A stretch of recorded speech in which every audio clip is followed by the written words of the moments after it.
So we have about an hour and a half this morning, as Jason said, for me to share our story with you. I'm going to give you a little bit of our history. And then mostly what I want to do is talk about something that we refer to as the natural laws of business.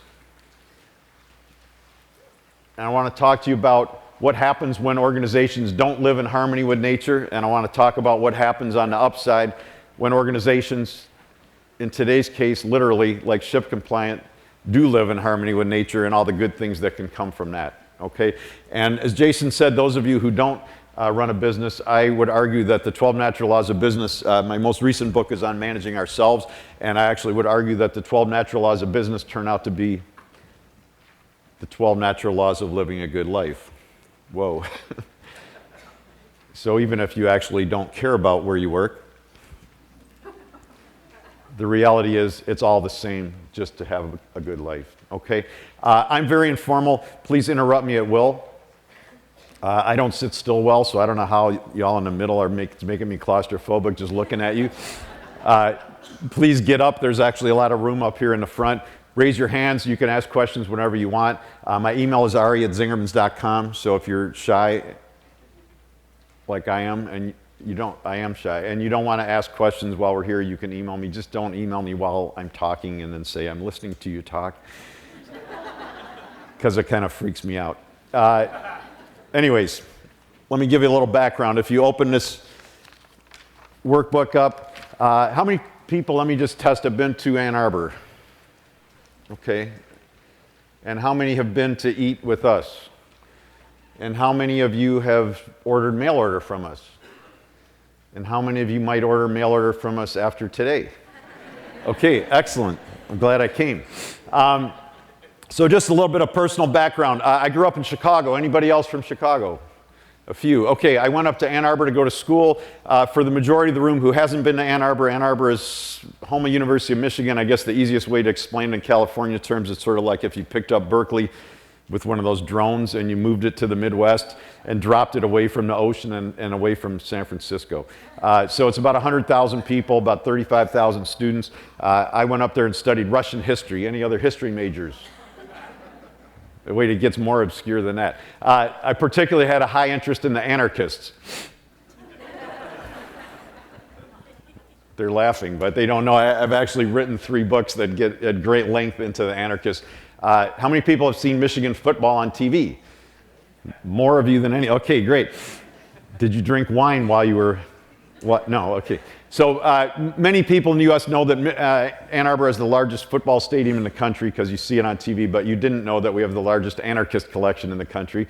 I'm convinced that more people probably have been in the football stadium on any single Saturday than have been in the anarchist collection in its entire 102-year history cumulatively. But I was one of the people who used to go up there on the 7th floor of the graduate library and read these obscure books. After I graduated from U of M, of course, there's nothing you can really do with a history degree. I mean, I knew that. It wasn't a big... Well, no, I'm from a family where everybody's, doctors, lawyers, dentists, psychologists. So I was supposed to go get an advanced degree. I was sort of the failure of the family for many years because I never got one. I'm going to talk to you a little bit about vision in a minute, but I didn't have a vision when I finished school, except for I had what David Whyte, W-H-Y-T-E, the poet and writer, calls, I had the via negativa. The via negativa is where you have no clue what you want, but you're really clear on what you don't want.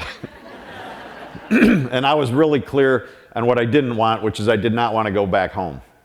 Because I just had known so many people who they would complain endlessly about where we grew up, and then they'd come right back and start their parents' life all over again. And I was like, I am not doing that. So the best way I knew not to do that was not to get anywhere near there, so I decided to stay in Ann Arbor. While I was in school, I'd driven a cab. That wasn't very exciting. Picking people up from the bar at 2 a.m. and driving them home drunk is not really that glamorous. One of my roommates was waiting tables in a restaurant in town. It seemed like a pretty good place to work, so I went in there hoping to wait tables. It's still my belief that the best way to make a lot of money in the food business in a hurry is to wait tables in a busy restaurant on the weekends. And those of you who are of my generation can remember in those days tips were mostly in cash. So they didn't really declare that much, and you could really make a lot of money. Anyway, unfortunately for me, they didn't need any servers, so I said, well, they said they would call me, and I waited about 2 weeks or so, and then I went back, and I said, well, maybe I could bus tables, and then if I do a good job, you could promote me. And they said, okay, we'll call you. So I waited about 2 more weeks, and I was totally running out of money, and I went back, and I was like, look, I've really got to work. Do you have anything? And they said, well, do you want to wash dishes? And I'd never worked in restaurants, so I didn't know you weren't supposed to want to wash dishes. How many people have worked in restaurants? Almost everybody. Okay, so I didn't know that was like the worst thing possible to do. So I just said, sure, I'll wash dishes. And they said, great, could you start tonight? Because, of course, as those of you who have worked in food service know, dishwashers are often hired on a day-to-day basis. So that's how I started. The truth of the matter is I feel incredibly lucky because I totally stumbled into work that I love.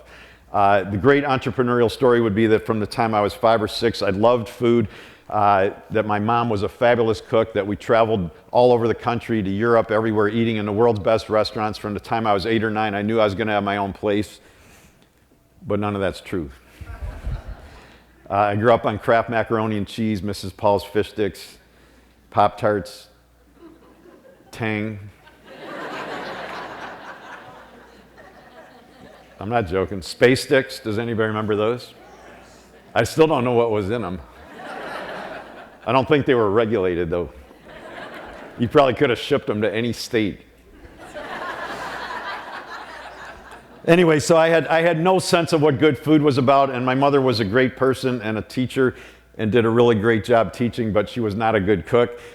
Green Jell-O with pears and fruit cocktail out of the can, I think, were her top 2 desserts. And like I said, no one in my family was in business. Everybody was sort of in academics or professional stuff, so I really had no clue what business was. Business to me was General Motors, and I wasn't going to put a suit on and go work in a corporate setting, so that was completely off the table. So I really feel lucky. I stumbled into work I love and also into great people. My business partner, Paul Saginaw, was the general manager at that restaurant when I started washing dishes. Frank Carollo, who's one of the partners in our bakery, was a line cook, and Maggie Bayless, who's the managing partner at Zing Train, which is our little training business, was a cocktail waitress. So I have no idea why, but we are now 36 years later. We still like each other. I feel blessed. I mean, it's a very special thing in life for 3.5 decades to be working together and to enjoy it. So I started to prep, and I started to line cook, and Frank started teaching me how to manage kitchens, and I worked for that restaurant group for about 4 years. Fall of '81, it had become pretty clear to me, although they were a pretty good company, that my views on food and theirs were kind of diverging. And my views on how to manage people and theirs were diverging. So it wasn't a black and white 180-degree separation, but I was kind of going like this, and I kept wanting to bring in better and better ingredients, and they were kind of fine with where they were. So I decided I would give 2 months' notice. I didn't know what I was going to do. Magically, Paul called me like 3 days later, as people in the food business often do. We had talked here and there about opening our own place, and he called me up, and he didn't know I'd give a notice, and he said, hey, there's this little building coming open, and maybe we should go check it out. This was November 4th or 5th of 1981. And we went down and looked at this little building. It was 1,300 square feet, so literally maybe a quarter the size of this room. He had grown up in Detroit, where you could get good deli food. I had grown up in Chicago, even though my mother wasn't a fabulous cook. We did have pretty good delis. But you couldn't get it in Ann Arbor, and so we decided fairly quickly that was what we were going to do. Somehow we managed to go from initial discussion to opening in 4.5 months. Yeah, I know, today would take that long just to have a meeting set up with about 80 emails going back and forth. So March 15th, 1982, we opened the deli. Like I said, 1,300 square feet, I think 29 seats, 25 sandwiches, some bread from other bakeries. We didn't have our own. Smoked fish, some salami, all that sort of stuff. Very small. If you look at page 3, if you fast forward 32 years, this is what we got going on today. We have all of these businesses plus one, which I'll tell you about, which doesn't show up here yet, but we'll the next time I present. Oh, don't go down on the carpet. We have about 620 employees. Plus, we hire about 325 more in December because we, like you, are in the mail order business. Does mail order wine go up quite a bit at the holidays?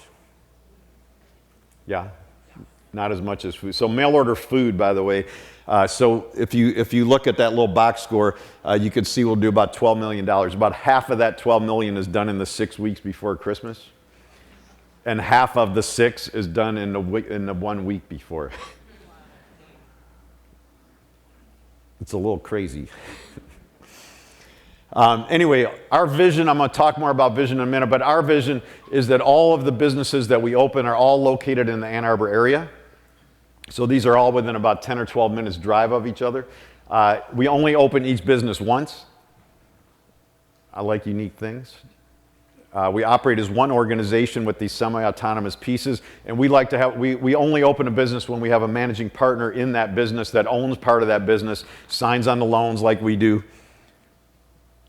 Their house is on the line like ours. No, it's Paul, when we wrote that vision, which I'll talk about in a minute, but Paul said, I don't want people with a sense of ownership. How many of you here are owners? Okay, so he goes, sense of ownership is like, you know, when you have an $8,000 payroll coming due on Monday and you only have $5,000 in the bank, he goes, sense of ownership is where they go, wow, I really feel bad for Ari and Paul. I wonder what they're going to do. He said ownership is where you're on the phone calling everybody you know, begging them to lend you that money because you're not going to miss payroll. And that's what we wanted, was real ownership, not sense of ownership. You know the feeling? Okay, he's laughing up here. We should have your face projected instead of mine.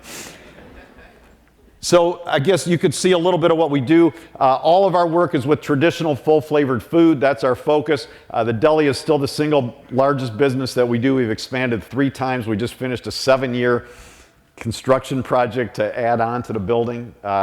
We don't have the issues you have, but we have a historic district. So it took 4 years to get permission. I'm not joking, and 3 years to build it while we were open the entire time. So we work with traditional foods, olive oils, vinegars, honeys, everything from corned beef and matzo balls on the other end, smoked fish, breads from the bakery, etc. You can see the bakehouse, traditional breads. The creamery, we make fresh cream cheese, goat cheese, gelato. Zingerman's Roadhouse is a sit-down restaurant. It's all regional American food. The wine list is all American wines. Eileen's here from Domaine Carneros. We do their wines and probably some of the others of you in this room, but all American beers, wines, etc. Coffee, just what it sounds like. Candy, we make little handmade candy bars.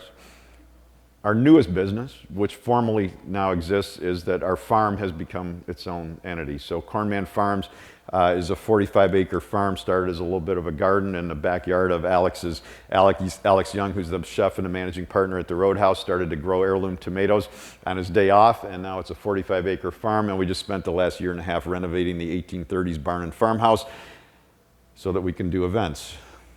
So I'm a little anxious, but starting in 2 weeks, we'll be hosting very large events out there, so if you want to do one, come on out. We'd love to have you. Do you have any big Zingerman's questions before I roll into other things? I'm going to show you a little film in a second, too. Nothing? Yes? I've never been to Ann Arbor, and I was just trying to get a feel for, are you similar to like Fire Right, for example, in San Francisco? Not dissimilar, except we do loads of sandwich business. But Sam, I know Sam, and we have a lot of our ex-employees. There's a lot more people moving from Ann Arbor to San Francisco than from San Francisco to Ann Arbor. And unfortunately, there's probably some of you here. So I know Sam, and we send them all of our ex-employees. No, why not? Because I want them to work in a good place, and they're a good business. And so a lot of the ethos is similar. But we have a lot more going on now than they do. But I not in a bad way. But I mean, the idea of setting up the creamery separately and all that sort of came out of dialogue that we had around the community of businesses. Does that help? I've seen and heard many great things, and hope to make the journey up to Ann Arbor. It's an easy, direct flight. Part of what's great about Ann Arbor is the Detroit airport is halfway between Detroit and Ann Arbor, so we can fly. We're the Delta hub, and I could go anywhere in the world without going in a big city. It's very nice. I was just curious, did you have a vision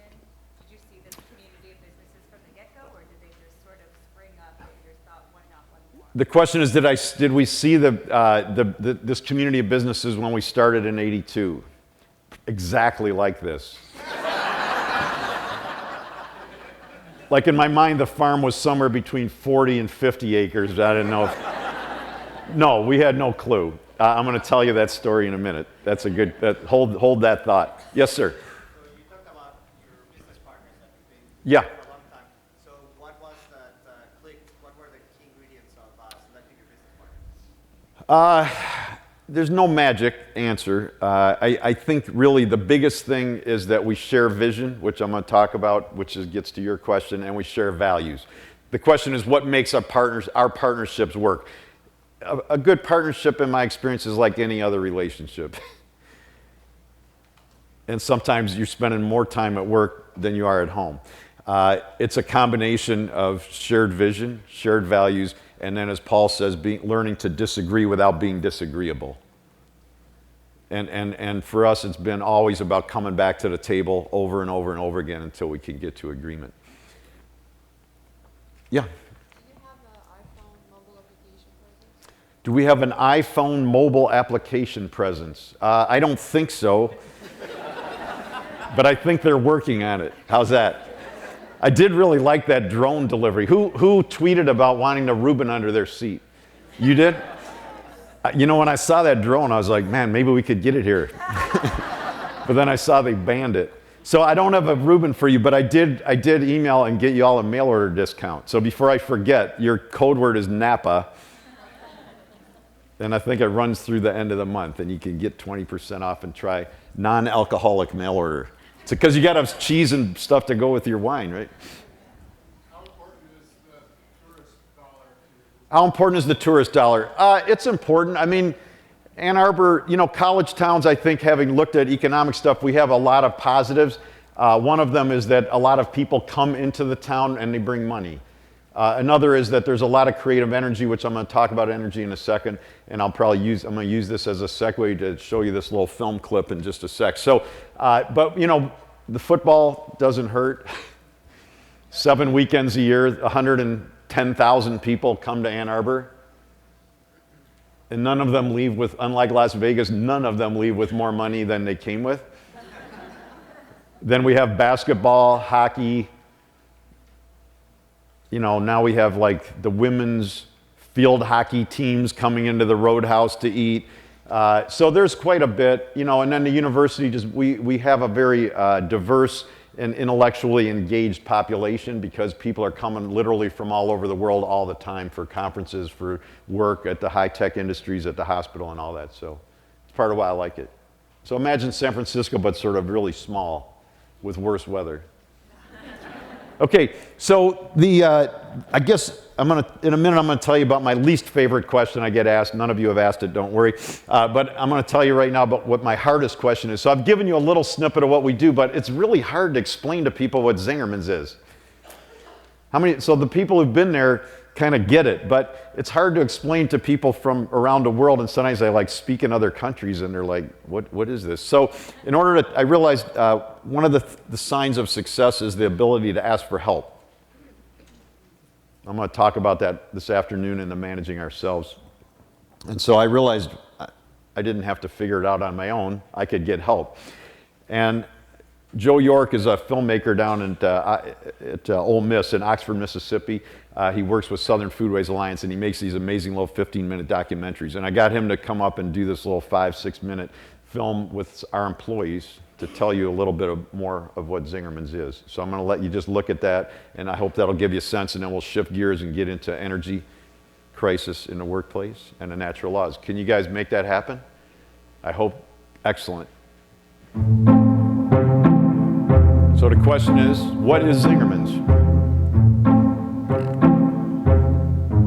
It's not like a tangible thing. It's sort of just like a feeling, more or less. I think it can mean very many different things. It kind of can morph into whatever you need it to be for, but it would never mean jerky. It would never mean jerky. No. I think it's a place where people eat, I think it's a place where we want people to eat, but I think it's also a place where we want people to have fun. It's an experience. It's great food, it's great service, it's great finance, it's giving back to the community, and it's all based around a love of food and service. And it kind of has this synergy going in a life of its own and just keeps getting better and better. He's making peanut brittle. Well, physically, it's a community of businesses. There's 8 businesses now, and they're all based in Ann Arbor, and they're food producing and or selling businesses. Not physically, I think it's a culture. We are a community of businesses, and I really like that because we're not legally bound as a community. We're a community by choice. And that, to me, that does embody it, that we're all making the choice to be a part of this organization, and that this organization is making a choice to be an organization. That we're 8 different businesses, but we choose to operate in a way that is not like any other business that I've ever known. There's not enough words to describe Zingerman's. Not only the food and the taste of the food, but the way that people are treated, both customers and employees alike. It's the way that the business runs on its own with systems just in place to make everything happen and happen the way that it should happen. It's a lifestyle. They give us the tools to both learn about the food, to live the food, to love the food, but they also connect us with people and connect us with the resources to be not only successful, but to thrive in the community. I mean, they give us so much more than any other business I've been able to work for. They pay me like they respect me. My managers talk to me and always give me the recognition like they respect me. My coworkers, I love seeing them every day. I love working for a place that loves having me work there. They encourage me to be me in order to get the final results. I get to use my own sort of train of thought and sort of satisfy myself while satisfying sort of their vision of how they want guest interactions to be. I think Zingerman's is a philosophy more than anything, a philosophical commitment to people and to excellence in interacting with people in a genuine fashion. The philosophy is, treat people really well, create clear expectations, model how you want people to behave, recognize and reward great performance, have an environment where people can grow and flourish, give them the tools that they need in order to do their jobs, and treat people like adults. The people that I work with, I feel like I come here and people really care about me as a person, that my boss doesn't, it's not this top-down management, and it's really them asking us, what can I do for you? And that's really a feeling that I feel every day that I come here. No matter what level of position you have here, we're all the same, we're all on the same team. As a leader, your role is to serve your staff and serve your coworkers and help each other rather than being the boss and giving orders and direction. We all help each other. There's smart people all around you, and if you don't listen to everybody's ideas and make it a culture in which people feel good about coming forth with their ideas, that you end up missing out on a lot of great things. It's a welcoming environment. Everyone is on your team. Like, they're rooting for you to be successful, and they set you up to be successful. To me, Zingerman's is opportunity. It gives me the chance to do the best I can do every day and really educate people on really giving great service and eating amazing food. And I get to impact a bunch of people during the holiday in a positive way, and I feel really proud of that. We all focus on different subcategories of food and making people feel good through food, but I think that's what the main idea is. For that vision to be successful, none of us can get there alone. It depends on us all getting there together. It's not only making this really amazing food, but it's creating an exceptional experience that people coming in the doors will just go, wow. So that's Zingerman's. It's not only the deli and then the businesses that have started from there, but it's an amazing experience.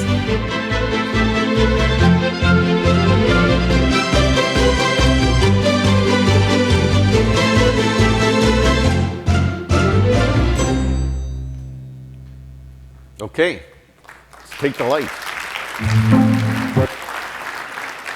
Well, I had nothing to do with making the film, just the organization. But what do you notice in the people? Happy. What else? Community. Respected. Productive. Genuine. Yeah. Now, obviously, we're not going to we have our cynics too. We have bad days too. So, and obviously, Joe didn't go find the biggest cynic and put him in. No, I mean, I don't want to pretend like we don't have problems. We have all the same problems every other organization has. But this was done with a very wide sampling of people with no scripting and no preparation, and all he did was ask them what Zingerman's, and that was their answers. Okay, if you look at page 4 in your workbook, I'm going to move forward. So the hardest question I get asked is, what is Zingerman's? And now I got this little film. If I got time, I could show that, and it takes care of it. The most frustrating question I get is people coming in or reading about us or looking at that kind of stuff, and they all want to know the secret.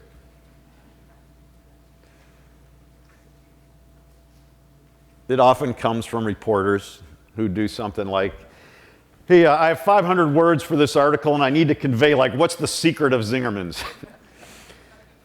Or we get a lot of people coming through town. You were asking about the tourist industry. We get a lot of people coming through town, and they're like, hey, I'm going to be driving through Ann Arbor with my wife. We're dropping our kid off at blah University, and we're going to be opening our own business next year. Do you just have like a 10, 15 minutes to sit with us and sort of sum up the key things that we need to know?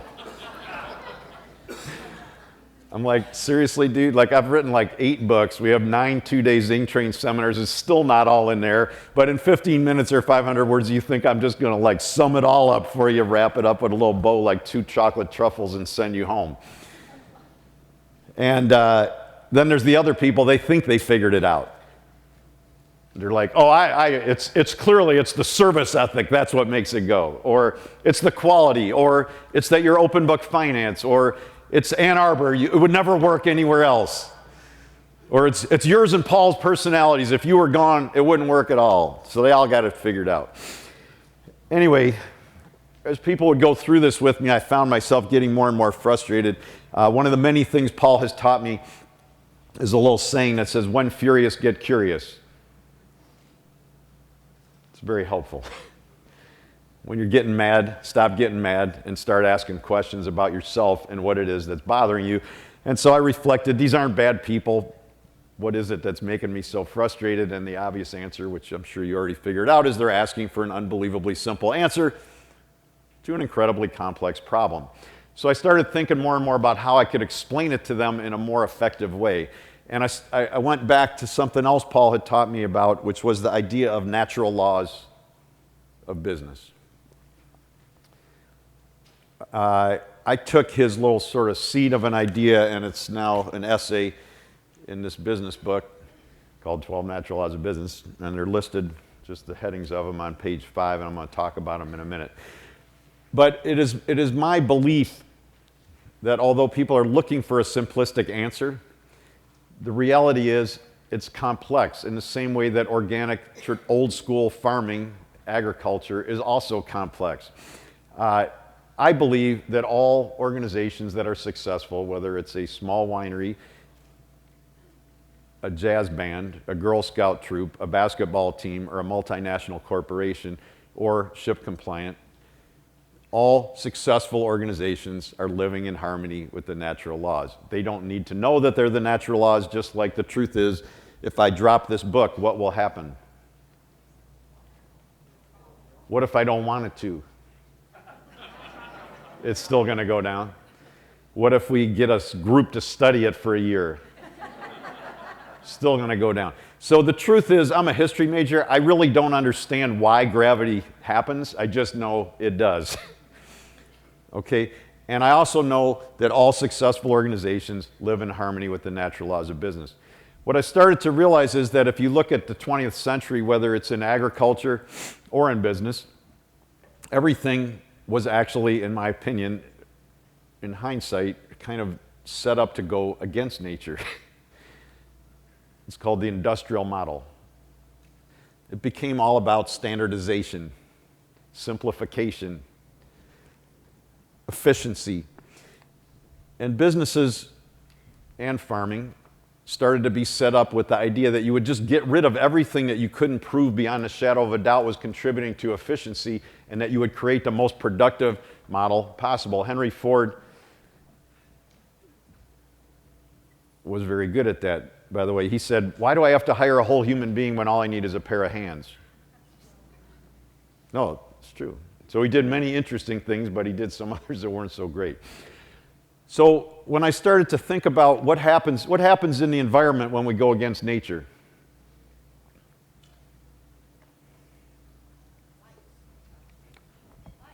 Yeah, life happens. What happens when you farm using monocropping? What happens? If you deplete the soil, okay? And so what I started to look at with the corporate model is that the same thing that happens in monocropping in agriculture, which is you deplete the soil and you deplete the natural energy and the natural resources, and we all know, regardless of your politics, that we have, to some greater or lesser degree, depending on who you want to vote for, created, in essence, an energy crisis on the planet, which isn't going to fix itself. And I started to realize that because people have operated in violation of the natural laws of business, that we have created a comparable energy crisis in the workplace.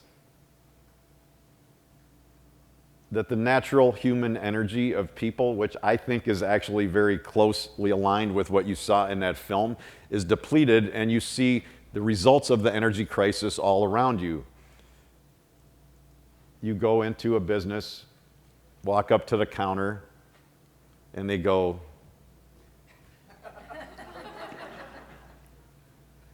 "Can I help you?" And you ask for something, and they go, "No." And you ask for something else, and they're like, "No, no." Like when I went for coffee this morning, and they go, "Oh, we're not open yet." Who's experienced something like that? It happens in mail order too, by the way. That's an energy crisis, okay?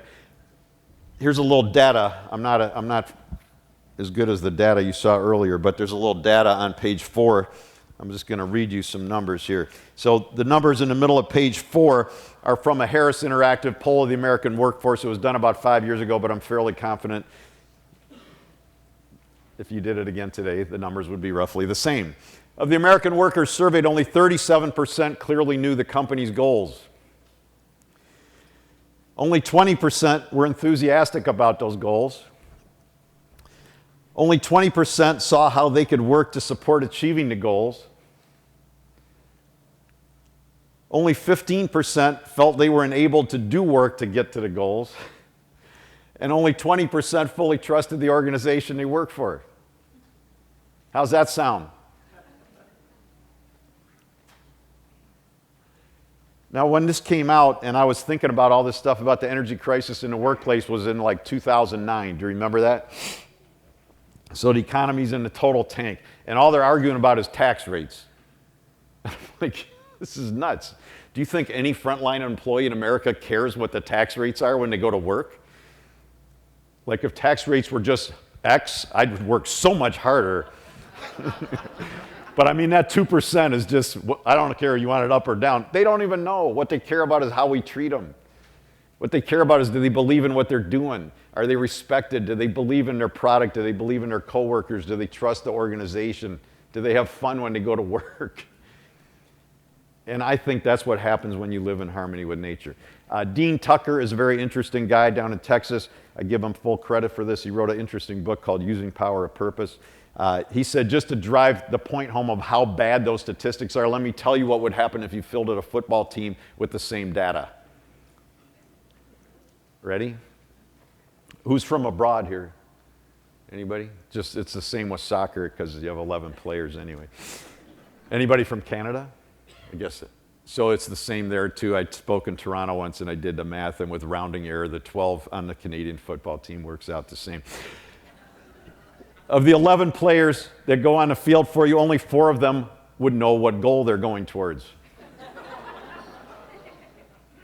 Even worse, only 2 of them would care.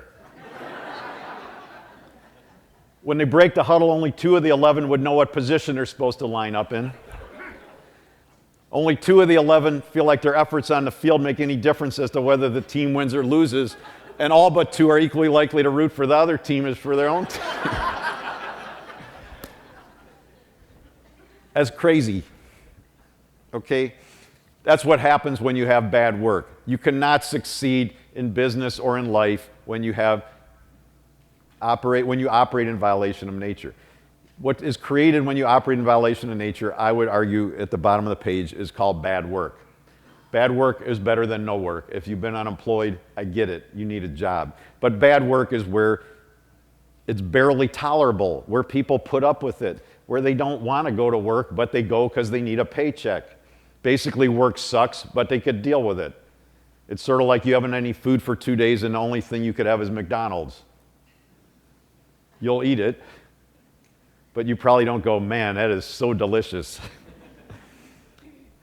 If you move up the continuum from bad work, you create what most of the country has, which is something along the lines of pretty good jobs, or much of the country. That's where work is kind of nice. People are pleasant. It's not horrible. You don't go home depressed every day like a lot of people do from bad work, but it's just a job. What I want to create, and really what I think is the energy behind what you saw in that film, is good work. And good work is something that I think changes lives, because I think work can be a great thing. The interesting thing about work, has anybody heard of Wendell Berry? Excellent. At accounting conferences, no one's heard of Wendell Berry. Wendell Berry's an amazing writer. He's about 80 now, rural Kentucky. He's written prose, poetry, fiction, nonfiction. Incredible. Look him up, read his stuff. It's very powerful. He has said many funny and insightful things, and one of them is, he said, America seems to be, its main goal right now seems to be unemployment. If you listen to what people say, all they want to talk about is getting out of work, the weekend, and retirement. Work has become a bad thing. And I'm not saying you should work a lot or a little. I'm just saying however much one works, work could be very rewarding. Work is not supposed to be a negative thing. If you look, we're now, in the middle of the NBA playoffs, right? By the old model of work, with work being an undesirable thing, whoever gets to the NBA championship will get screwed, because they'll have to work 2 months longer for the same pay, while the rest of the league got to stay home and watch TV and drink beer, or drink wine, sorry. Right? My point is, all the people on the teams that didn't make the playoffs would trade in a heartbeat for no more money to get into the finals. And you can see this. This is why all the veteran players who've never been on a championship team will basically play for free to sit on the bench and barely get in the game so they could be part of a championship team. People want to be part of something great, okay? When we live in harmony with nature, we create good work. What's good work? Here's what I think. Good work is life-altering, fulfilling, and fun. Good work is about learning, laughing, growing, all the while earning enough money to make your dreams come true. It's about collaborating with people you care about and who share your values, contributing something positive to the people around you and the community around you. It's fun, not something you flee from. It's a place you want to be, even if you rightfully have other places you want to go. Good work is about positive energy, both feeling it and building it. Good work is about doing something you believe in, work you care about in a workplace that cares about you. It's endlessly sustainable, not energy sapping. While people might certainly on any given day go home tired after doing good work, they're rarely spiritually exhausted. At its upper reaches, good work can be one of the most rewarding things one ever engages in. And that's really what I want to do. And I think that when we live in harmony, we create good work and we help people to become themselves.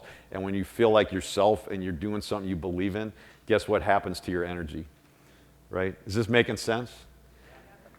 So, interesting story, and then we'll move into the natural laws and get into vision and answer your question from before.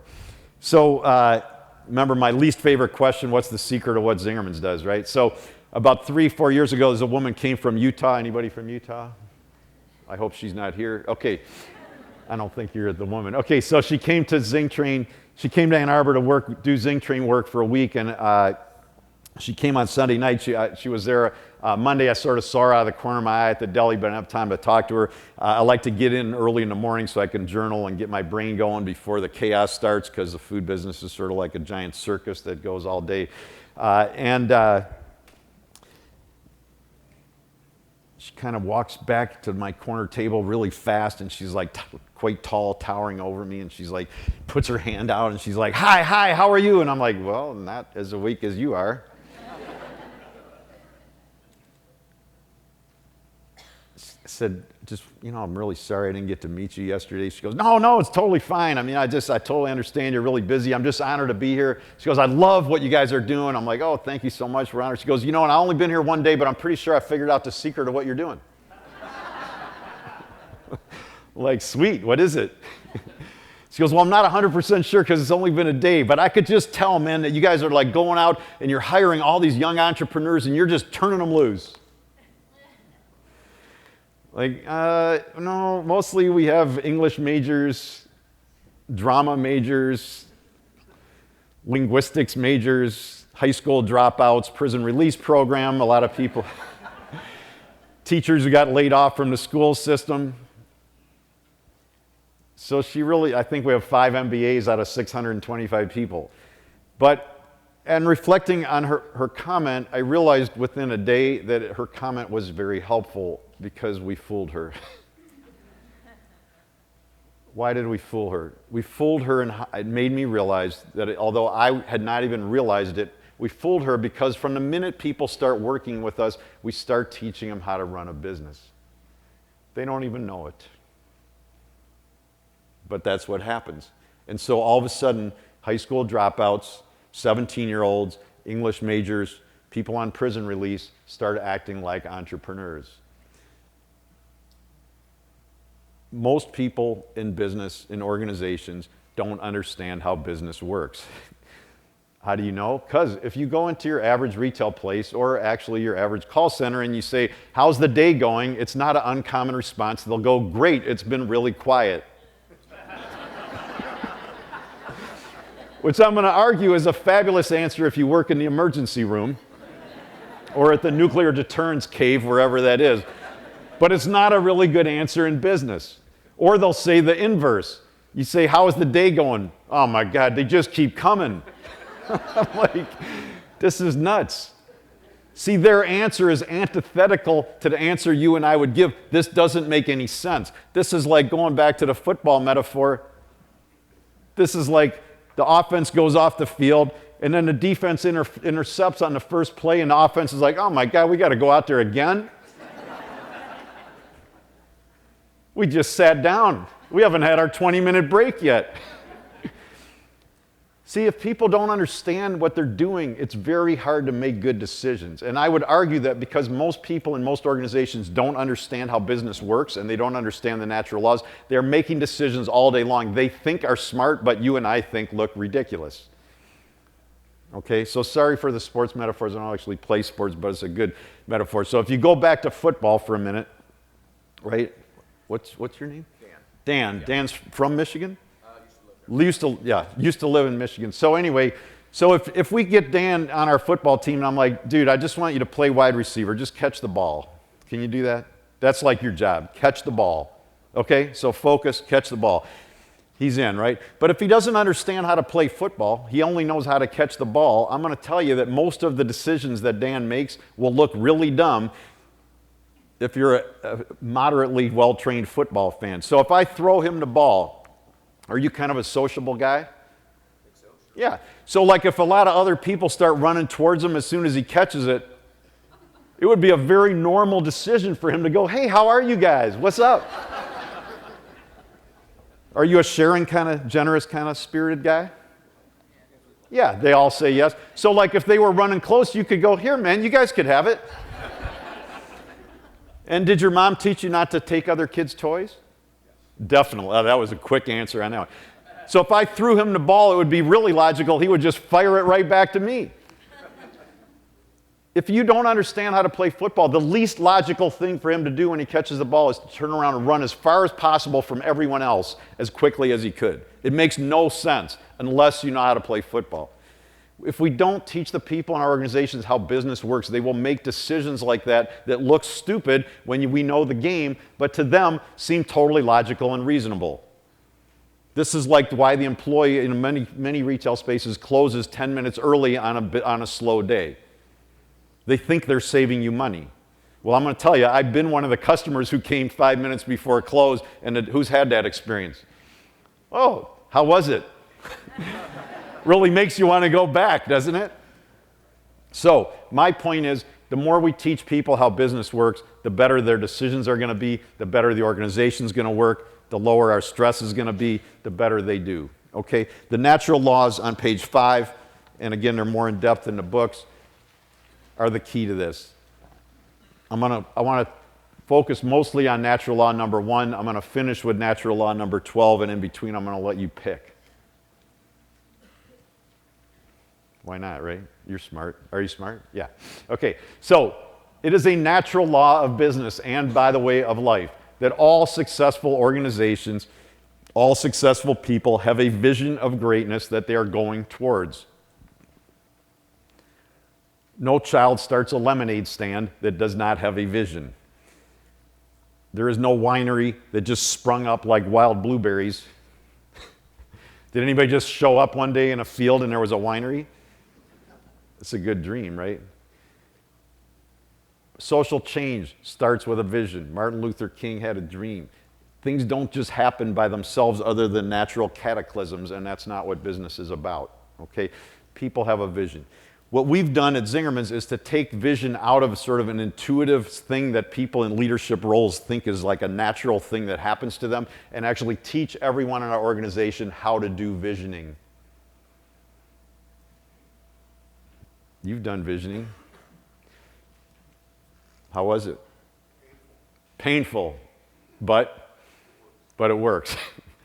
So the vision for your organization is a clear picture of where you're going. So the way we define vision for us is if you give a clear, richly detailed description of the future that you dream of, enough detail that you actually know whether you have arrived, that's your vision. To ask the obvious, what happens if you don't have a clear vision of where you're going? Yeah, okay. The vision, it's your dream, it's your vision. There's no right or wrong vision. Okay, so the answer to your question, did we know where we were going when we started? We kind of did, but not like this. When we opened a deli, we were like most other business people. We had a vision in our heads. We couldn't have really explained it that carefully or elegantly, but we had one. We knew we only wanted one deli. I like unique things, like I said. We knew we wanted a place that you could get amazing food and service in a very down-to-earth setting, have a great workplace, bonded into the community, and we knew we weren't going to open a chain or franchise or whatever. When we opened the deli in '82, most people in Ann Arbor were pretty sure we would fail quickly. Ann Arbor had a dozen delis go out of business in the previous decade. The neighborhood was considered a bad neighborhood. There's still no parking to this day, and up until cell phones, it was really hard to find it. 5 or 6 years after we opened, we were considered geniuses. Ann Arbor always needed a deli. And it turned out to be a perfect location. Who's had that experience? When you're going for greatness, mostly people tell you it's a bad idea. Hello. Paul and I have arrived at a natural conclusion, which is when everybody else thinks we're crazy, then we know we have a good idea. When everybody else tells us our idea sounds good, we know we're missing something, and we start looking for the flaw in the argument. Okay? So, fast forwarding, 10 years in, 11 years in, we opened '82, '93. Paul has what I call a very, very good intuitive organizational alarm clock. Like your alarm clock, it goes off at times that are really annoying, but usually for a good reason. By '93, we had expanded twice. The original building you could see on the left there, we had expanded a little bit. We were in the New York Times, Bon Appetit, Gourmet, all those, big press things. We doing about 5-6 million in sales. So by normal standards, we were very successful, but I'm sure many of you could relate. We weren't rich and we weren't retiring and we weren't really done. In hindsight, I could say we were sort of at organizational midlife, but I was clueless about that. but his organizational intuitive alarm clock went off, and he sits me down about 10 o'clock one summer morning on that little bench that you can barely see in front of the deli on the right side behind that yellow sign. And he sits me, so those of you who worked in restaurants, if you have a super busy lunch business, what's happening around 10 o'clock? That's your crunch time, right? So I'm like cranking, getting ready for lunch. He grabs me, drags me outside, sits me down, and he goes, okay, in 10 years, what are we doing? I'm like, what? It's like, in 10 years, what are we doing? I'm like, dude, why are you asking me this? I got work to do. And he's like, no, man, sit here. This is really important. In 10 years, what are we doing? I mean, we're turning down these offers from other cities. Is this crazy? Are we even still here? I'm like, Paul, man, I got work to do. Stop bugging me. And he's like, no, man, this is really critical. What he was asking me is, what's your vision? It is a very common business thing that we have a vision, even if we don't write it down in our heads when we start. Then we get to success, and then we don't have one anymore. Then we just keep going because we don't know what else to do. His intuition was right. We did not have a vision. I was emotionally and intellectually completely unprepared to answer his question. Fortunately, whoever asked about the partnership, we stayed in dialogue with lots of swearing, disagreement, eye-rolling, and arguments, and then good discussions for a whole year. Out of that year came a vision called Zingerman's 2009, so we actually went 15 years into the future. That vision outlined that we would have a community of businesses, all located in the Ann Arbor area, each business with its own unique specialty, each with managing partners, operating as one synergistic organization where the entity itself was greater than the sum of the individual parts by far. So that's where that vision came from. It came out of a year of argument. Was it the right vision for us? I'm not saying it's not the content. The key is that we wrote it. Once again, FYI, everyone hated that vision too. Just saying. The lawyers thought it was ridiculous because having partners is risky. The accounting people can't stand it because we file like 15 tax returns and the businesses buy and sell back and forth to each other and they just think that's a ridiculous waste of energy. The longtime deli managers, to be honest, were fine with the concept until we started doing it, and they had stabilized everything, and now we were ripping it up and going back to being like a startup, and they didn't like it. The business school people, no offense, really hated it because it was like abandoning our core competency. I still can't figure out how you're ever supposed to get a core competency because you must have not been good at it at some point, but then it's like once you got one, got lucky, you don't blow it by trying anything else. So I'm not joking, really, everybody thought we were nuts.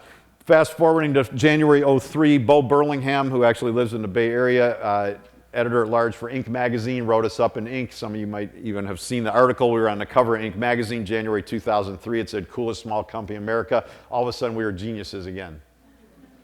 Today, everybody loves that vision because it's entrepreneurial and local and every buzzword you could imagine other than gluten-free.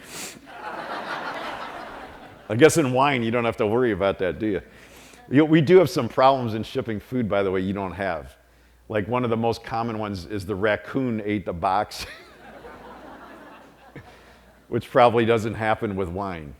But the UPS leaves it on the front stoop and then in a rural area, half gone when they get home.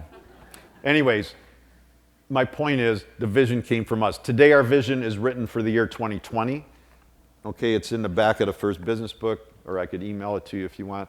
The point is we're clear on where we're going. The vision is basically the cathedral that you are organizationally working to construct.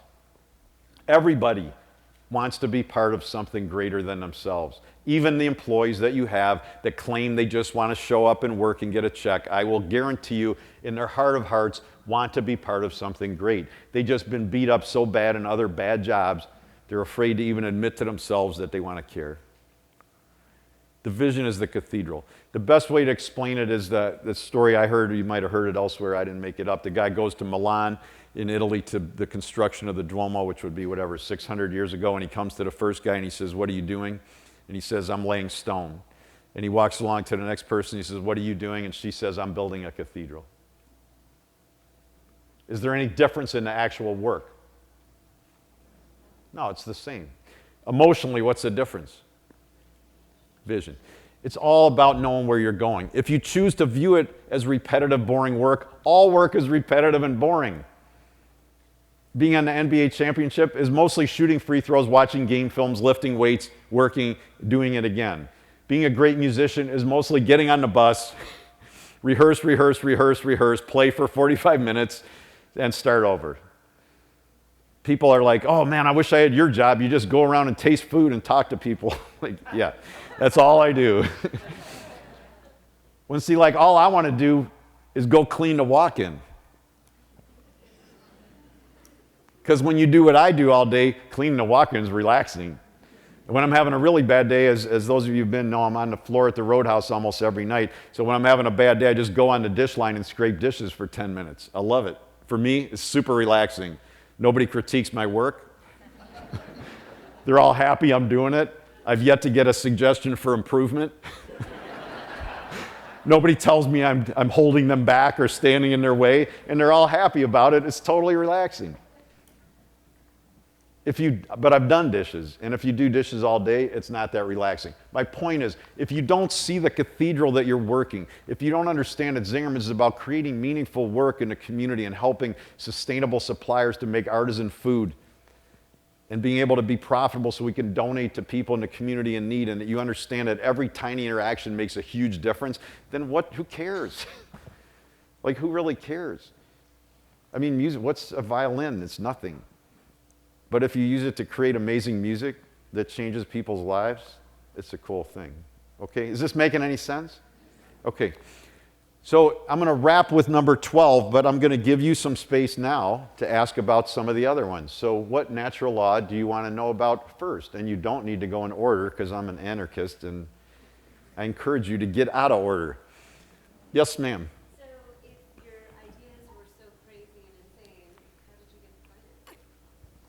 The question is, how did we get financing? Well, when we opened, we got a $20,000 on second mortgage on Paul's house, and my grandmother lent us $2,000 no interest. 1982, by the way, does anybody remember, the few of you do, what the economy was like? So interest rates were 18%, and that's to the bank, not to the credit card company. And by the way, we're in Michigan, where I think the economy's only been good 2 years out of the last 32. So we don't really know what boom years were, but as a friend of mine pointed out, when you don't go very high up, when you fall, it doesn't hurt as much. So, and as somebody else I knew said when the economy crashed, they're like, good, welcome to our world, man. This is how we've been living the whole time.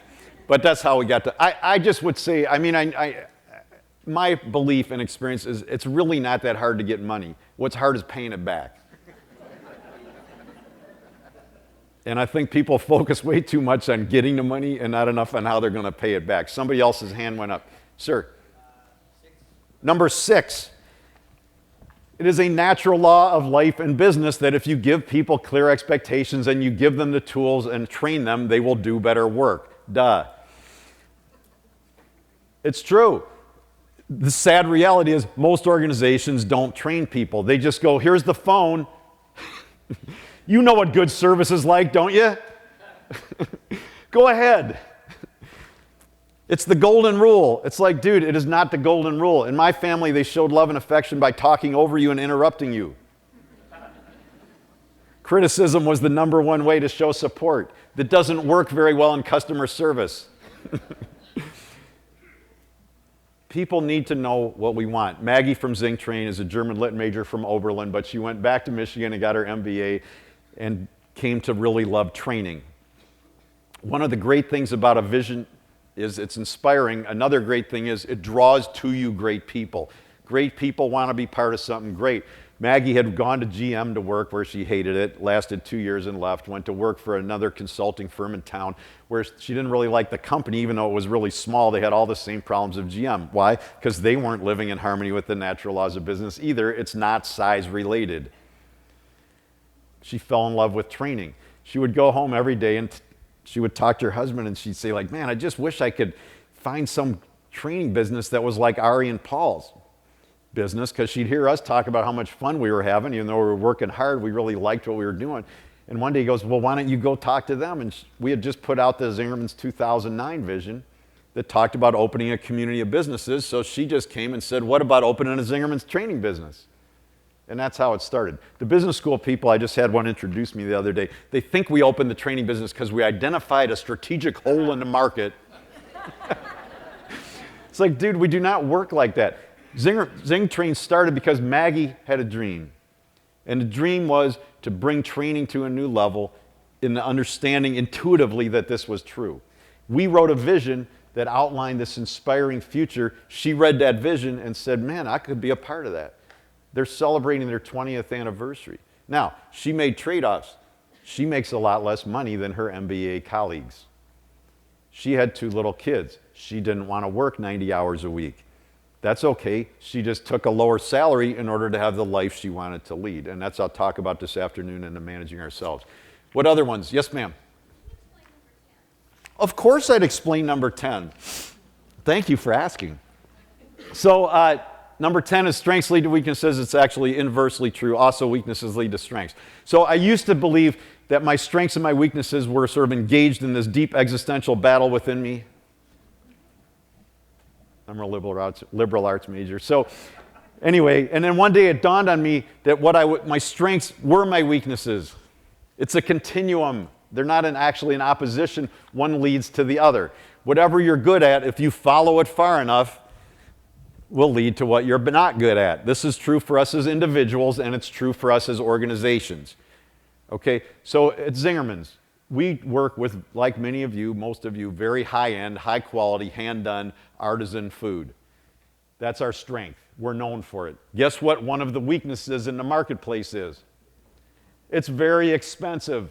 Maybe I'm dumb, but I can't figure out how to grow an heirloom tomato sustainably on the farm, pay the guy who works on the farm, pay health care, which, by the way, we were paying before the new legislation, bring it to the restaurant, have people prepare it by hand instead of buying everything in a box, pay them health care and benefits, train everybody like crazy, sample anything the guest wants to taste, donate a lot to the community, and do it cheap.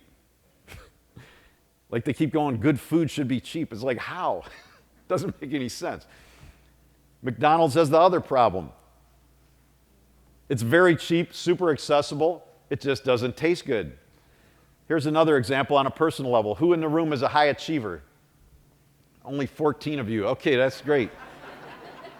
Let's try again. Who's a high achiever? Okay, among the high achievers, the rest of you could relax for a minute. Among the high achievers, who amongst you has been criticized by your significant other, partners, or employees for being too critical?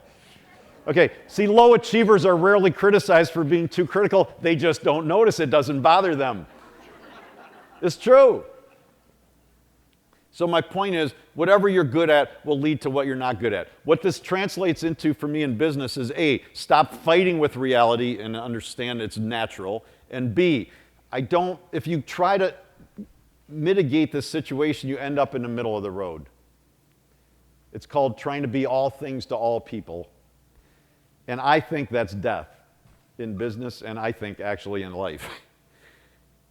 Jim Hightower, anybody from Texas? So Jim Hightower, former Commissioner of Agriculture, extremely funny and smart guy. Paraphrasing, he said, ain't nothing in the middle of the road but a couple yellow lines and a lot of dead armadillos. And I totally remember that because I'm like, dude, we are not going in the middle of the road. The middle of the road is death. When the economy crashed, there was enormous pressure to lower prices. Who remembers that? Okay. And even within our own organization, focused on high-end product, still, we got to, I'm like, dude, a $7 bread cut to $6.50 is still inaccessible to an unemployed person. Sorry. But all that's happened is we've gone from making a little money to losing money, and pretty soon we'll be out of business. And what we said, which I believe was the right thing to do, and we're still here and actually bigger and better than we were then, so it probably was the right thing, is don't cut prices, raise quality. Don't cut labor, raise service standards. Get better, not leaner, because the point is you got to keep pushing the envelope. I want to be in business to employ people and donate to the community, not go out of business selling a mediocre product that's not that different than everybody else. And by the way, all the restaurant chains in the middle of the market that cut prices failed. All of them closed within a year or two. What do you want next? Yes, ma'am. Number 3. Is it a shock? Without good finance, you fail. This one's so obvious, I almost forgot to put it on the list, but they're natural laws. It's supposed to be obvious. Without good finance, you fail. The key of this one for me, and I could go on at greater length than I'm going to today, is it's not just about profit. It's about a healthy ecosystem and about sustainability. So the old model of business is very much win-lose. And he said it on the panel this morning. He said the best way to win is when everybody wins. I want everybody to do well. The old model of business is all win-lose. The owners hold down the employees get a union to fight back. Beat the competition, take the market, dominate the market. It's so destructive. Why? In a healthy ecosystem, in nature, all of the elements of the ecosystem are doing well. The water's doing well, the animals are doing well, the people are doing well, the air quality is good, and what grows in it is good. By the way, the healthiest ecosystems are also the most diverse, and they're also the most resilient. Okay? So what I want to create is when finance is good, it should be good for the employees, it should be good for our vendors, it should be good for the community. I don't think you can have a healthy business in an unhealthy setting. It's unsustainable. The old model is like strip mining, and I'm not saying y'all are doing this, but if you look at the old model of business, demand a giant tax break, go into the community, stay there for 5 years, take out as much as you can, and then leave. You made money, the community's left in strip mining with a very large hole in the ground and a lot of problems.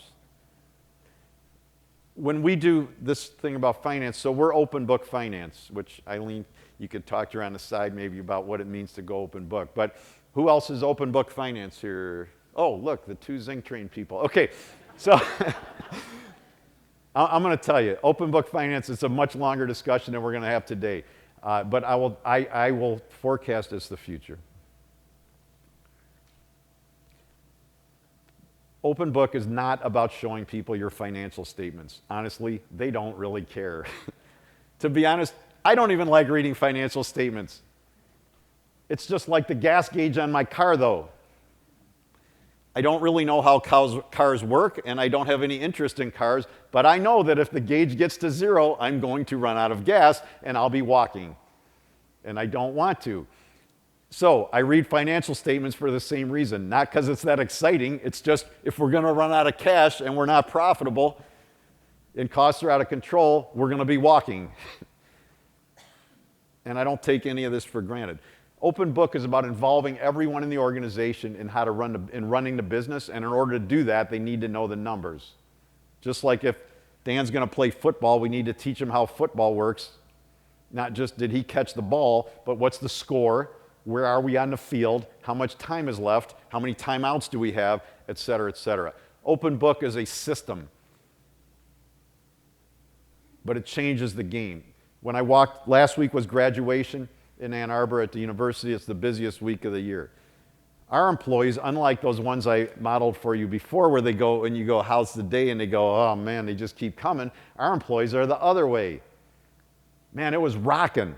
Our weekend's on Sunday. It's a common restaurant thing. Week starts Monday, ends on Sunday. I walk into Roadhouse Sunday to work dinner at about 6:30.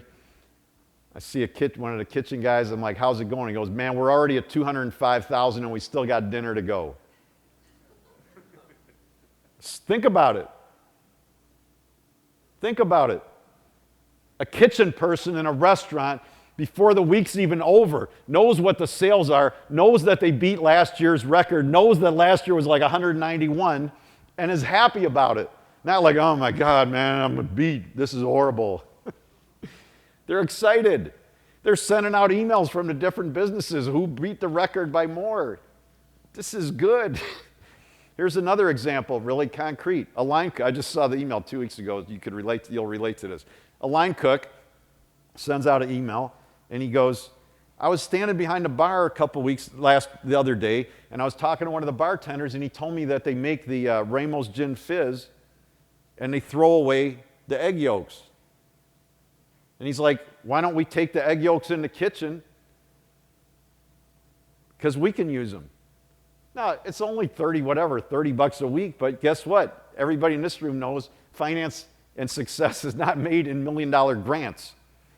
It's made in $10 here and $5 there. Now you got a line cook looking for $30 savings. That's a huge thing. Does that help? What else you want to know? Yes, ma'am. Number 9, my favorite. So I used to think that success would mean I'd have no problems. Until one day it dawned on me that no problems would mean I was dead. And clearly that was not a problem I wanted. And then I realized success is just getting the problems you want. Do you want to be too busy or too slow? Do you want to have too many good people and you can't quite figure out what to do with them? Or do you want to be complaining because you don't have any good people? Do you want to be open book finance where the line cook might go, you know, I don't really think it's a good idea to buy that new cooler for $20,000. I think we should. And you want to go, dude, I'm the owner, shut up. But it's like, no, I worked 20 years of open book finance to get the line cook to have the guts to raise their hand and say, something's not adding up here, maybe we should do something different. So it's really just which problem you want. The vision, by the way, if you look at it in depth, is really just writing the future of the problems you want. Okay? So we're starting this farm. We're doing an event center. We've never run one. This time, we have a good problem, which is people will lend us money. So we spent a lot more on the event center than we did when we opened the deli.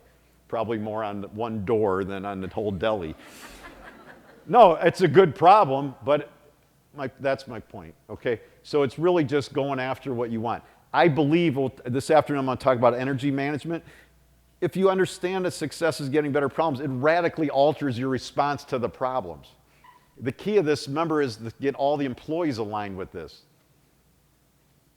So I want the employees to understand that being too busy is a good problem, not complaining about it, because then they're going in opposition to me, and that will never work. It's all about congruence. Does that help? What else? 11. Way to shout it out. I love it. You already knew this. So, you know, it's a natural law. To make something great takes a long time. How long has Domaine Carneros been there? 27 years. Great things do. Joe Lindley is a miller in North Carolina, 7th generation in the same mill. Like my family, I don't even know where they were past my grandparents, okay? Blows me away. Anyway, I was down there touring their mill one day, and he goes, one thing I learned, nothing good ever happens in a hurry. If you invert that, good things take a long time. This is a challenge because although most of you in this room understand this intuitively and have stuck with things to get where you are, most of society thinks it's about the musician whose first album goes platinum, the 21-year-old who starts Facebook and gets $80 billion, the rookie who comes to bat in a World Series for his first at bat and hits a grand slam. This is like 6 people out of the world. Stop thinking that's normal. It's not. Things take a long time. In my opinion, in the food business, it takes about 2 years just to get to equilibrium from the time you open.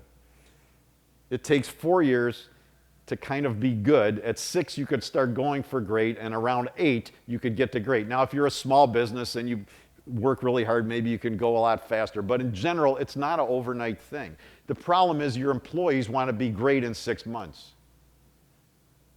And I need them to understand that greatness is achieved over many years. Do you know about the 10,000 hours? Anders Ericsson, very interesting. You wrote it down already? Yeah, it's true.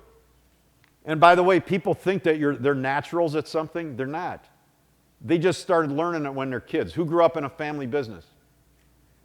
No, not that many of you. So people who grew up in family businesses have a major advantage over the rest of us, which is that to them, it just seems natural. It's not. It's just that when they were 3, they don't even know they're listening, but the parents are complaining about slow sales. Like in my family, they don't know what sales were except where you got a bargain. It's true. So, you know, like I don't know anything about golf, right? But when you study Tiger Woods, so they all thought he was a phenom. I've never played golf. It's not in my mind. But so they all thought, you know, because he was like this, whatever he was, 17, and he was like super famous world-class golfer. But it turns out when you go study him that he was the second family of his father. The father was a golf fanatic.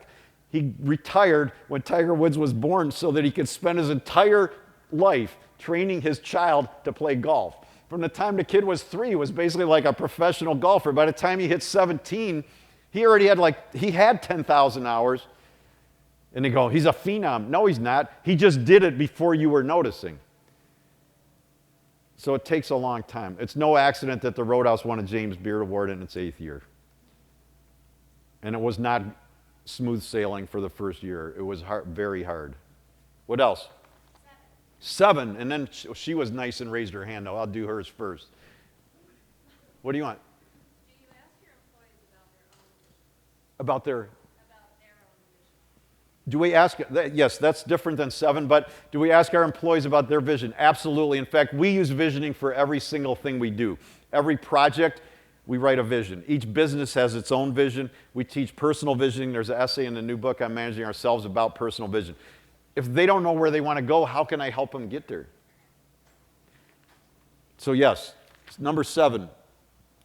Successful businesses do all the little things everybody else knows they ought to do, but they don't feel like doing. For the first 10 years of us being open, we didn't bake our own bread.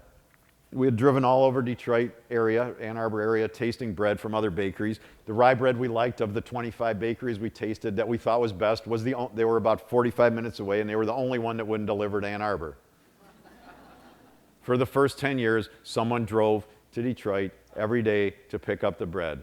We open at 7 a.m. That means you left at 5, and by the way, in January, it's not like out here, which means you leave at 4. That bread became famous, and people drove from Kalamazoo and Lansing and all over to buy that bread from us. Now, literally, any subgrade moron with a driver's license and $10 in those days could have driven to Detroit and picked up the same bread, but we're the only ones who did it every day for 10 years. It's always the little, like y'all got stuff in your gut that you know you ought to be doing. I do, but we don't do it. Michael Jordan, growing up in Chicago, you ever heard of him? Okay, well, he was out shooting free throws after everybody else went home, and he was already better than all of them. Pablo Casals, you heard of him? No? Cellist? Okay, so he said, if I don't practice for 1 day, I can tell the difference. If I don't practice for 2 days, my wife can tell the difference. And if I don't practice for 3 days, my audience can tell the difference. The people who are great do all the little stuff. The other people, it's not rocket science. The other people know they ought to do it too. They just don't feel like doing it, and they don't. What else? Number 5. This is one of my other favorites. I wrote a long essay on servant leadership. Anybody read Servant Leadership by Robert Greenleaf? The 2 Zing Train customers. This is Maggie's going to be really happy when Okay, Robert Greenleaf wrote a book in 1977 called Servant Leadership. I wrote my essay, which is our adaptation of what he wrote. It's a very good book. I've read it 6, 7 times. It is a natural law of organizational life. Who here would like their staff to give better service to their customer? Only a third of you. That's great. We're going to get to number 2 here in a minute. Let's try again. Who would like their staff to give better service to the customer? Okay, it is a natural law of organizational life that the quality of the service the staff gives to the client is capped by the quality of the service you and I as leaders give to the staff. Let me say that again. The service that the staff gives to the customer will never be better than the service you and I give to the staff. And you'll have 4 or 5 people out of 100 that are exceptions. Don't focus on them. They're just enough to keep you in denial. The reality is the service that we give to the staff is the cap. When I go to work every day, that's how I go to work. The staff are like my customers. When you see a customer, what do? Huh? You greet them. What if you don't like them? Oh, really? What if they're really annoying? Yeah. People go like, well, why do I have to do that? I'm paying them. Dude, I'm going to tell you, we need them way more than they need us. And I don't care how famous the chef is. You could run a restaurant for weeks with no chef, but not without a dishwasher. That's not a joke. You can do 2 table turns and then you're done. So literally, I treat them like customers. I don't take them for granted, just like I never take a customer for granted. What else? You've been keeping track? You're not doing number 2. You kind of know this. From day 1 of opening the Deli, Paul and I always assumed that the burden was on us, not on the customer. I can't tell you how many people in business I've met that they're mad at the customer for not appreciating their product.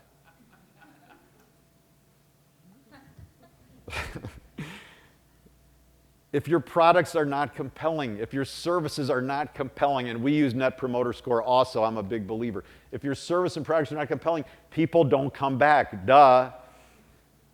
Like when the economy crashed, everybody was like shocked that the auto companies were having trouble. I'm like, dude, I'm going to tell you a true story. 3 years ago, last January, was the first time in my entire adult life that anyone spontaneously recommended an American car to me. And I don't live in Europe. I don't live in Japan. I live near Detroit. The first time in my entire adult life anyone said, man, I love this car, and it was an American car. And they're all like shocked. Like, where have you been? If people don't talk about how great your product is, they're not coming back. If people don't talk about how great your service is, they're not coming back. And by the way, when the product's not great, what happens to the employee's belief in the organization? It drops. When you don't believe in what you're doing, how's your energy? Low. When your energy's low and the customer comes in on the phone, email, or in person, how's the interaction? Bad. Then how's our stress level? High. And we take it out on the employee who's now, what happens to their energy? Okay. My point is, when you live in harmony with nature, you create an upward natural cycle or a downward natural cycle. I want to be going up. The more I serve the staff, the better they do. Okay, the better the products, the more they believe in what they're doing, the more they'll go out there and bust their butt to make something great happen.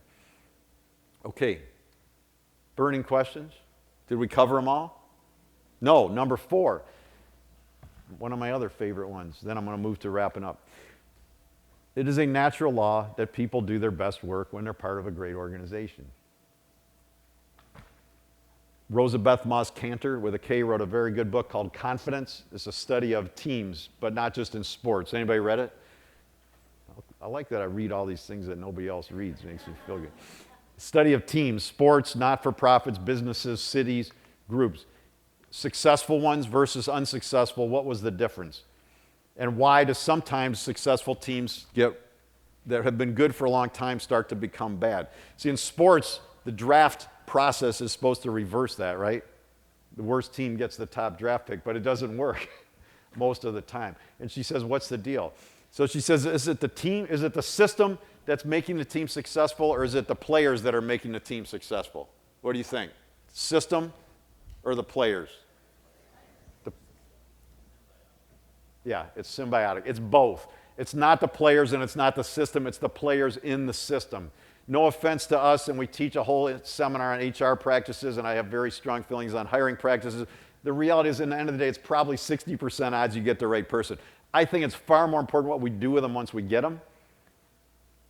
When we ask them what their vision is, when they understand how business works, when their colleagues are excited, when they believe in the product, when they understand the finance so they know how things are going and that saving 30 egg yolks makes a difference, they start to do good work.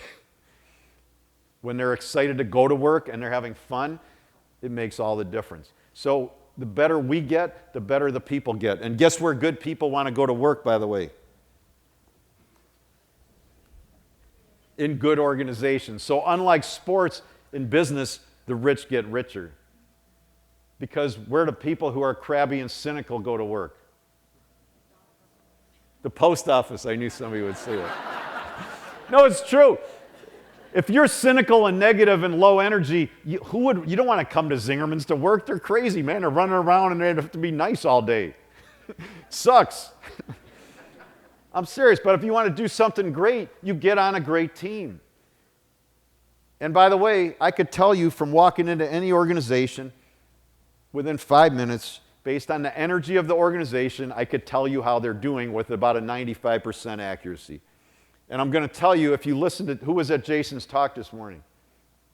I'm going to tell you, only half of you? Would you like swap out the other half of the room?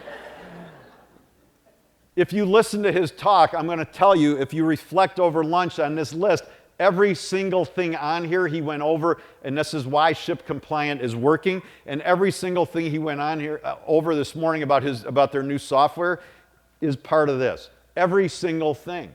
It's not an accident that they're successful. It's not an accident that there's 400 of you sitting in this room when there's trade organizations with far broader scopes than this should be that don't fill the room. It's because of this. Okay, number 12. It is a natural law of life and business and organizations that successful ones are having more fun and are more appreciative. It's just true. Now, I used to think that was a no-brainer because I'm like, well, dude, they're successful. Of course they're having more fun. It's easy. But one day it dawned on me that the two are actually iterative. You know what iterative means? I had to look it up. I'm a history major, not an English major. Iterative means that, yes, it is true that they're having fun because they're successful, but it is equally true that they're successful because they were having fun. The two go together. You all know, most of you know this from practical experience. Who has found a way to laugh and hug somebody they care about in their life through a hard time? Okay? We all go through hard times, whether it's personal loss or whether it's economic stuff or difficult days. But the key is to get around good people and to be able to smile through the tears, because that's what keeps you going. I just would suggest, we have many systemic ways that are in the book. You can organize the business in order to get people to focus on the positive. The more they focus on the positive, and this is not just me saying this, you can study positive psychology. The more they focus on the positive, which is what vision is, et cetera, the better they're going to do. It's just the way it works. By definition, most of you are doing a lot of good things or you wouldn't be sitting. Is there anybody here who didn't have anything to do today and you just came? Okay. So the reality is you're mostly doing good things. One of the strengths of high achievers is we're pushing the envelope trying to get better. One of the weaknesses of high achievers is we can critique our colleagues into submission by seeing all the things that need to be done better. I certainly grew up that way, and for me, I'm like in recovery. No, I'm serious, because it takes training to turn it around. So I want to leave you with one last quote. So part of what makes my job good is not only do I get to write about business, I get to write about bacon.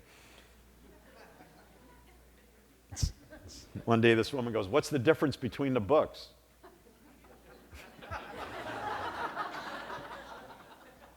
I was speechless. I'm like, well, this one's about business and this one's about bacon. I don't really know what else to say. Anyway, when I was doing the research on the bacon book, and it fits with natural law number 12, when I was doing the research on the bacon book 6 years ago or so, I came across online this book called Adventures of a Bacon Cure by this guy named Maynard in England. He goes by one name, like Madonna. And the subtitle was Cult Book of the Year in Britain, so you don't know me that well, but you kind of could already get an idea how bad I wanted that book. And I couldn't find it anywhere in the U.S. At all, and finally succumbed and ordered it online from England. And we love good design in our business. You have our catalog in your mail. By the way, in your bag. By the way, all these drawings are still done by hand. And when we started, we did that but because we didn't have any money, and food photography 30 years ago was really expensive. Now you could all do it on your phone, and we pay people a lot to sit there and draw it all by hand, but it's who we are. Anyway, so we love nice design. I'm waiting for this book to come. I rip the envelope open when it shows up. I open the book, and it's ugly. The paper sucks. Does anybody do photography or design stuff? So it's a picture of him, but it's blue halftones. For those of you who don't know what that means, it's a photo of a human, but all in shades of blue and white. So I'm like totally deflated. What a drag, man. I was all excited. But then when I read the book, man, I was like, seriously, the guy's like 75. He was the last bacon apprentice in England that at 14 started in that group.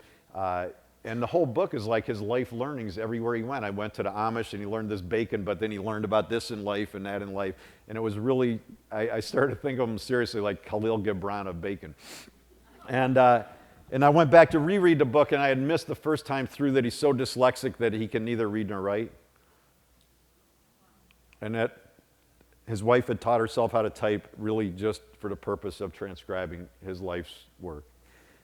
So this is a little message from Maynard, and I would send you out of here with this, and you can go have lunch. He said, "The secret of life is seizing as much happiness when you can. If you leave it too long and look for happiness later, it may be too late. So the secret is, when the happiness is there, take it," and we did. So I just encourage you, when you go back to work later today or tomorrow or home, you're around good people, like, thank them, because life is short. And the more appreciation you and I put into the workplace and into the world and into the family, the better it's going to get. Thank you all for the chance to be here with you today. Maybe I'll see some of you in the afternoon, and I'll go sign books over there. Have fun. Life is short.